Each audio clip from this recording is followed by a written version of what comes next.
ఢిల్లీ వీధుల్లో నిరసన తెలిపేందుకు పంజాబ్ హర్యానా రైతులు సిద్ధమయ్యారు.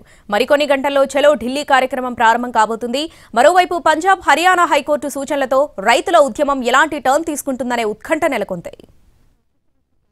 కనీస మద్దతు ధర ఎంఎస్పీకి చట్టబద్ధత కల్పించాలంటూ ఆందోళన చేపట్టిన రైతులు ఇవాళ చలో ఢిల్లీ కార్యక్రమాన్ని ప్రారంభించనున్నారు.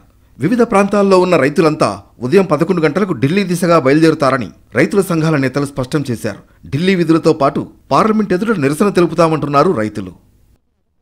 చలో ఢిల్లీకి రైతులు సిద్ధమైన తరుణంలో పంజాబ్ హర్యానా హైకోర్టు కీలక వ్యాఖ్యలు చేసింది. అందరికీ ప్రాథమిక హక్కుల గురించి తెలుసని, రైతులకు నిరసన తెలిపేందుకు హక్కు ఉందని వ్యాఖ్యానించింది. కానీ దానికి కొన్ని పరిమితులు ఉన్నాయనే విషయాన్ని గుర్తు చేసింది. రాజ్యాంగ విధులను పాటించబోమంటే ఎలా అని ప్రశ్నించింది. నిరసన పేరుతో జనానికి ఇబ్బందులు కలిగించే హక్కు రైతులకు లేదని స్పష్టం చేసింది. చలో ఢిల్లీ కార్యక్రమం కోసం బయలుదేరిన రైతుల్ని పంజాబ్ హర్యానా సరిహద్దులోని శంభు వద్ద అడ్డుకున్నారు పోలీసులు.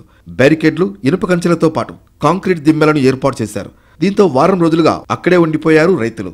దీనివల్ల ఇతర వాహనాల రాకపోకలకు ఇబ్బందులు కలుగుతున్నాయంటూ దాఖలైన ఓ ప్రజా ప్రయోజన వ్యాజ్యంపై పంజాబ్ హర్యానా హైకోర్టు విచారణ చేపట్టింది. ట్రాక్టర్ ట్రాలీలకు హైవేలపై అనుమతి లేదనే విషయం రైతులకు తెలీదా అని ప్రశ్నించింది. అంతేకాదు, రైతులంతా పెద్ద సంఖ్యలో ఒకచోట చేరేందుకు ఎలా అనుమతించారని పంజాబ్ ప్రభుత్వాన్ని ప్రశ్నించింది కోర్టు. రైతులతో ఇప్పటి వరకు కేంద్రం జరిపిన 4 విడతల చర్చలు విఫలమయ్యాయి. ఆదివారం రాత్రి జరిగిన తుది విడత చర్చల్లో పప్పు ధాన్యాలు, మొక్కజొన్న, పత్తిని ప్రభుత్వ సంస్థలు కనీస మద్దతు ధరకు కొంటాయని తెలిపింది కేంద్రం. దీనిపై 5 ఏళ్ల ఒప్పందం కుదుర్చుకునేందుకు సిద్ధంగా ఉన్నామంది. కానీ కేంద్రం ప్రతిపాదనను రైతు నేతలు తిరస్కరించారు. దీంతో ఈ అంశంపై ప్రతిష్టంభన కొనసాగుతోంది.